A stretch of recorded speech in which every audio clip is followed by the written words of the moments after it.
أعوذ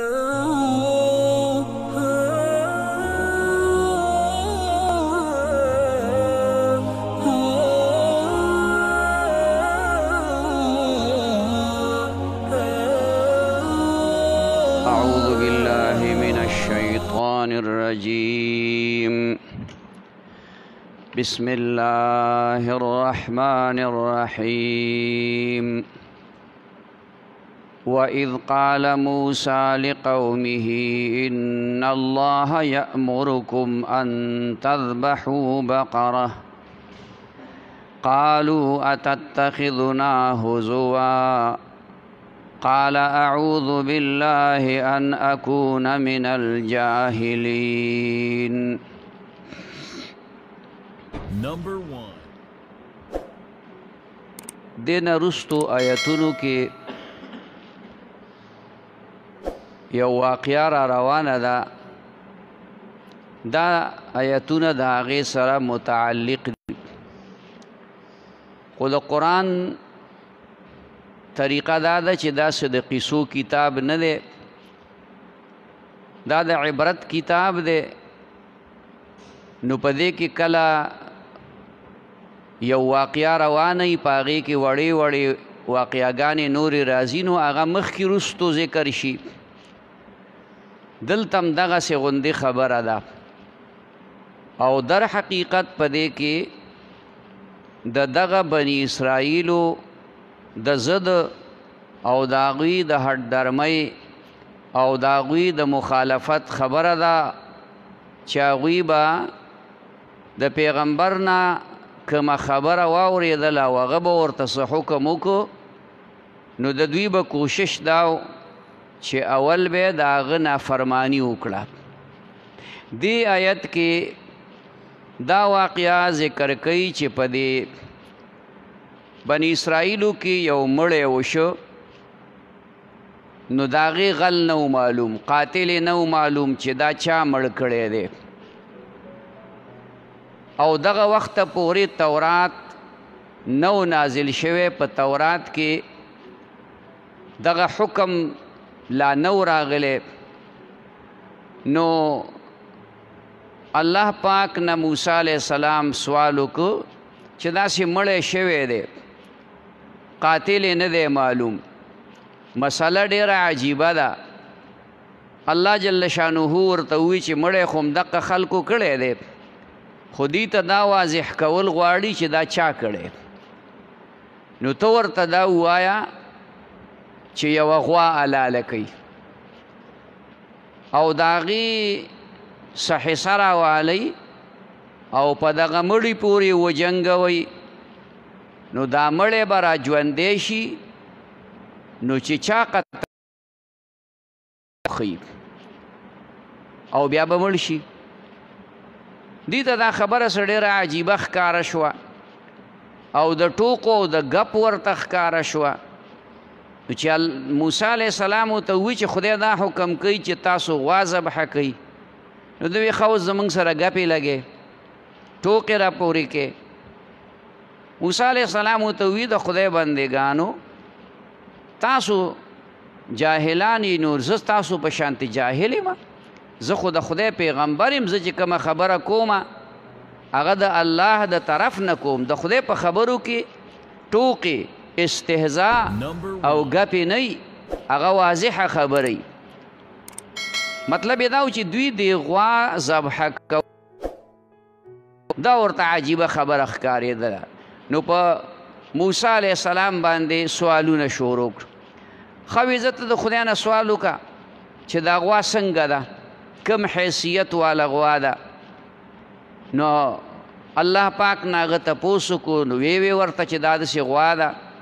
چې بوډۍ هم نه ده او بلکل کچه سخوندر هم نه ده، درمیاني حال سخوندر ده، لنګونې نه دی کړی او دارنګې چې که به دی یوې نه ده کړې، یعنی جوتی هم نه ده، او دارنګې ارټ باندې هم چا نه ده تړلې، اوبې هم نه دي راوښکلي.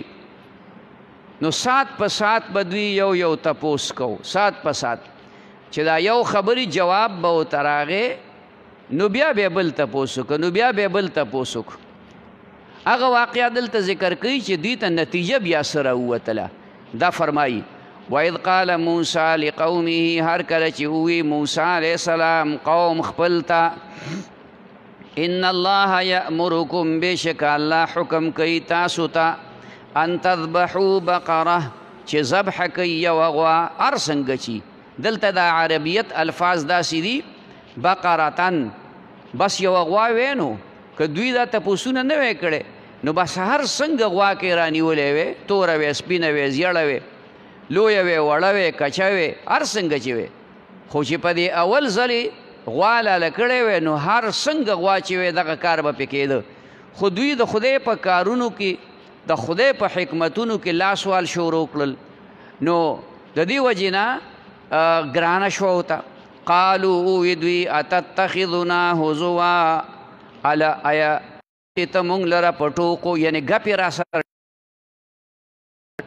قال اووی موسی علیه السلام اعوذ بالله پناه غواړم زه په الله سره ان اکون من الجاهلین چې شم زه د جاهلانو نه دا خو د جاهلانو کار دی د دین په خبرو کې ګپې او ټوکې کول دا زه پیغمبر یم د الله قالو اووی دوی ادعو لنا دعا وکړه زمونږ دپاره ربک د رب خپلنا یبین لنا چې بیان کی مونږ ته ماهیه څرنګې د دا غوا دا ماهیه مطلب دلته دا دی چې یاره دا زړه غوا ده او دا مذکر ده که دا مؤنث ده سخوندر ده سخوندر دی دا تپوس قال اوی موسی علیہ السلام انه یقول بیشک الله فرمائی انها دا یو غوا ده لا فارض نه بوډۍ ده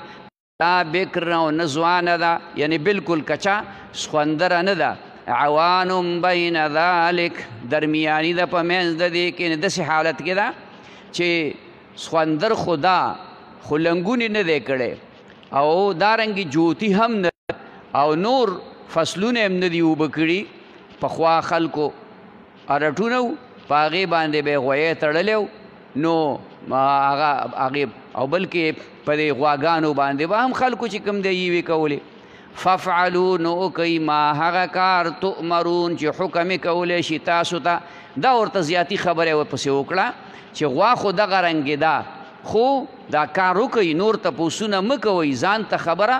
مشکله کوئ مه څونه چې خلک په یو خبره کې تپوسونه کوي نو دونه ورته مشکلات بیا پیښیږي نبی علیه الصلاة والسلام د خلکو د بعضې ناپویه خلکو چې کوم هغه یا به نوي مسلمانان شوي د هغې ته بلا د نبی علیه السلام د مجلس آداب معلوم نه یا دا منافقانو نه هغې به سوالونه کول نو داسې حالانکه صحابه کرامو ډېر تپوسونه نه کول خو دا دغه منافقانو یهودیانو به کول نو بیا الله ورته وی لا تسألوا عن اشیاء ان تبد لکم تسؤکم د ډېرو خبرو تپوسونه مه کوئ که چرتې د هغې جواب درته میلاو شي بیا به غمجن یئ بیا به خفه یو سړی راغی وی زما په دغه ماشوم پیدا شوی دی وا تور دی مطلب یې دا و چې زه سپین یم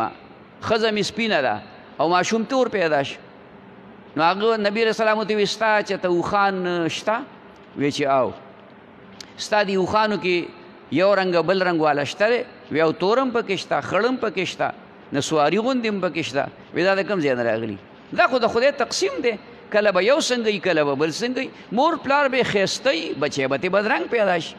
مور پلار به بدرنګ وي بچی به ترې الله ښکلی او ښایسته پیدا کړي دا د الله تقسیم دی دا الله تخلیق دی الله یې داسې کوي نو دا ډېر تپوسونه دا سړی مصیبت کې اخته کوي قالو اووی دوی ادعو لنا دعا وکړه زمونږ دپاره ربک د رب خپلنا یبین لنا چې بیان کی مونږ ته ما لونها څه دی رنګ د دې اوس د غوا رنګ ګوري یعنی یو سوال پسې بل سوال بل سوال پسې بل سوال قال اوی موسی علیه السلام انه یقول بېشکه الله فرمایي انها بقرة بېشکه دا یو غوا ده صفراء زیړه فاقع لونها پړق وهي رنګ د هغې تسر الناظرین خوشحالۍ کتونکو مطلب چې ښایسته ده نو هر ښایسته څیز ته چې سړی ګوري پې خوشحالېږي ښایسته بوټی دی ښایسته ونه ده ګل دی هغې کې سړی ته سرور ملاویږي دا د انسان فطرت دی چې هر حسن هغه د انسان نو څاروی چې ښکلی وي هغې هم خوښي نو یې دا داسې غوا ده چې رنګ یې زیړ دی اوس بیا دوی ګرځېدل شروع کړو چې یاره دا لا څنګه غوا به قالو ادعو لنا اوی دوی چې دعا وکړه زمونږ دپاره ربک د رب خپلنا یبین لنا چې بیان کي مونږ ته ما هیه څه قسم ده دا غوا ان البقره بېشکه دا غوا تشابه علینا ګډه وډه شوه په مونږ باندې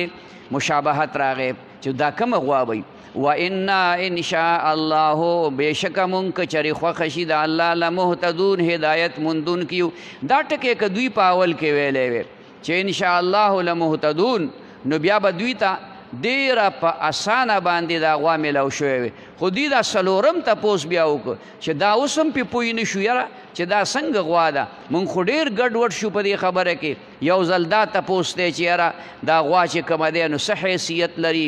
ځوانه ده که بوډۍ ده رنګ یې څنګه دی بیا وایي چې کومه دی د دې څه حیثیت دی دا راته ووایه هغه خبره ورته کوي قال اوی موسی علیہ السلام انه یقول بیشک الله فرمائی انها بقره بیشک دا یو غوا ده لا ذلول ندا ذلیل کړی شوي تثیر الارض چې یوه کوي ځمکه ولا تسقي الحرث او نه خړوبوي فصل لره غدا سالمه ده لا شیته فیها نشته داغ په دې کې دا ورته هغه آخري خبره وکړه چې دا روغه غوا ده باقاعده طور باندې د هغې صفات دا ټول یې ورته ذکر کړل به دوی شروع شو نو ګرځېدل مودې پکې تېرې شوې دا صفتونو باندې غوا چرته پیدا کېدله اما خو تاسو ته مخکې وي چې مفسرینو دا خبره لیکلې ده چې که چرته دوی په دغه وخت کې یوه هر قسم غوا رانیولې وی په دې اول سوال بس هغې لاله کړی وی مقصد به حاصل شوی خو دې ځان ته په خپله باندې ګرانه که بیا دا غوا نه میلاوېده نو آخر یو ځای کې غوا پیدا کړه دا ټول صفتونه پکې موجود وو چې بوډۍ هم نه وه او دارنګې چې کوم دی نو ډېره زیاته کچا سخوندر هم نه وه درمیان حالې وه دارنګې رنګ هم مزېدار ښکلی زیړ رنګ یو پړقېدونکې وه دارنګې چې کومه دی فصل هم نه و خړوب کړی او دارنګې یوه جوتی هم نه وه دا ټول صفتونه پکې موجود شو نو دا د یو هلک سره یو نوجوان سره دا غوا وه د هغه پلار مړو مور یې ژوندۍ وه نو هغه دی ورته وی چې دا غوا په موږ را خرڅه کړه هغه وی نه زه خو به د مور نه تپوس کوم مور که راته وي چې خرڅ یې کړه نو در به یې کړم که نه نو نه یې خرڅومه مور ورته وی چې مې خرڅوه بهرحال په دې تلو راتلو کې سوال جواب وړه راوړه سوال جواب وړه راوړه آخر دې ته خبره ورسېده دوی ورته وویل چې د دې نه به موږ سرمن وباسو او هغه سرمن به تا ته د سرو زرو نه ډکه کړو د سرو زرو یو لوی پنډوکې به د سرو زرو درله درکړو هغه مور نه تپوس وکړو مور ورته وی ټیک د زهورې کوله سرمن وښکله او دوی سره زر را جمع کول په دې کې ځان له ورځې تېرېدې هغه سره زر چې وله په هغه لوښي کې واچول په هغه سرمنه کې نو هغه په یوه غوا باندې الله تعالی کروڑپتی که مثال په طور باندې او دوی په یوه غوا باندې الله تعالی خوار او ذلیله کړل ځکه چې دا دومره لوی دولت را جمع کول دا اسانه خبره خو نه وه دا وجه څه وه دا هډدرم او زدیان خلک وو دوی چې کوم دی په یو خبره باندې عمل د پیغمبر به نه کوو پیغمبر ورته مخې ته دی معجزې ورته ښکاره کوي او د هغې باوجود دوی چې کوم دی نو عمل نه کوي نو نقصان ورته دا ورسېد چې ورته بدني نقصان ورسېد څونه ګرځېدل روایات مختلف راغلي دود پکې دا راغلي چې 40 کالو پورې دوی وګرځېدل دا روایات هم راغلي دي او زیاده 40 ورځې وګرځېدل هر څومره ورځې چې خو یو غوا پیدا کول څه دومره ګران کار خو نه و که عامه غوا وې بس خو دغلته ورشه او میله کې غواواله او راځه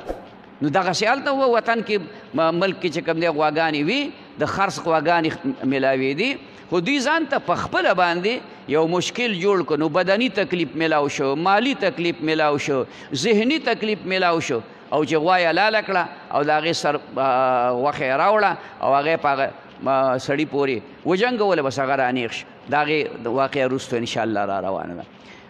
قالوا الآن اوی دوی چې الآن جئت بالحق اوس راتلو کړه تا په حق نه و اوسه پورې داسې گپ شپ لګاو مړه اوس دې صحیح خبره پیغمبر ته وایي موسی علیه السلام ته وایي چې اوسه پورې تاسې چې خبرې کوئ دا ګپو اوس دې صحیح خبره وکړه نو صحیح خبره یې وکړه نو کم زیاته خبره ورسېده. فذبحوها نو ذبح کړه دوی دغې غوا لره وما کادو یفعلون نو دوی چې کړی وی دا کار تیار ورته نه ذهني ورته تور ورته تیار نه و خو آخر دا چې تیار شو د مجبورۍ نه تیار شو ځکه چې جنګ جوړېده مړی پروت دی او سړی غلی معلوم نه دی نو بیا د هغې دا طریقه په شریعت کې چې به دغې محلې والا به ټول نیولی کېږي او د هغه ټولې محلې والا له به قسم ورکولی کېږي 50 کسان به په دې کې قسمونه خوري دا ډېره لویه مشکل او ګرانه خبره ده. نو د هغې نه بیا اختلاف هم پیدا باید سړی وایي زه اړو قسم خورم نه زه د مړي نه څه خبر یم نو هغې په خپل منځ کې بیا د هغې نه شر او فساد او دوی خو ودسي چې دوی به د یو بل سره په معمولي خبرو جنګونه او جګړې کولې به هر حال. وإذ قال موسی هر کله چې وي موسی علیه السلام لقومه قوم خپل ته ان الله بېشکه الله یأمرکم حکم کوي تاسو ته ان تذبحوا بقره چې ذبح کوي یو غوا قالو وی دوی اتتخذنا هزوا نیسئ تاسو مونږ لره په ټوقو باندې قال اوی موسی السلام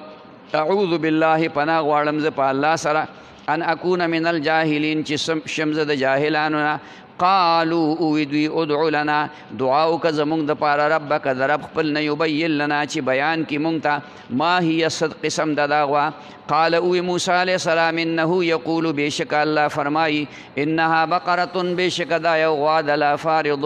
نه زړه ده ولا بکر او نه ځوانه ده عوان بین ذلک برابر ده په منځ د دې کې. ففعلوا اوکی ما هغه کار تؤمرون چې حکم کولی شي تاسو ته. قالو اوی دوی ادعو لنا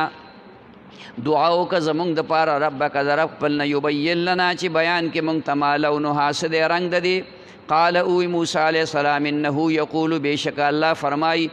انها بقرة بېشک دا غوا د صفراء زیړه فاقع لونها پړق وهي رنګ د دې تسر الناظرین خوشحالۍ کتونکو لره. قالو اوی دوی ادعو لنا دعا وکړه زمونږ دپاره ربک د رب خپل نه یبین لنا چې بیان کړي مونږ ته ما هي څه قسم ده دا غوا. ان البقره تشابه علینا بېشکه دا غوا ګډه وډه شوه په مونږ باندې. و انا انشاء الله بېشکه مونږ کچرې خوښه شي د الله تعالی لمهتدون هدایت موندون کیو. قال اوی موسی علیه السلام انه یقول بېشکه الله فرمایي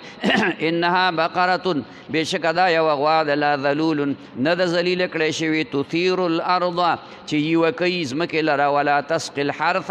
او نه خړوبوي فصل لره مسلمة روغه ده سالمه ده لا شیة فیها نشته داغ په دې کې. قالوا الآن اوی دوی الآن جئت بالحق اوس راتلو کړه تا په حق باندې. فذبحوها نو ذبح کړه دوی دغې غوا لره وما کادو یفعلون نو دوی چې کړی وی دا کار. صدق الله العظیم. Number 1. ربنا آتنا في الدنيا حسنة وفي الآخرة حسنة وقنا عذاب النار. اللهم أحسن عاقبتنا في الأمور كلها وأجرنا من خزي الدنيا وعذاب الآخرة. وصلى الله تعالى على خير خلقه محمد وعلى آله وأصحابه أجمعين آمين يا رب.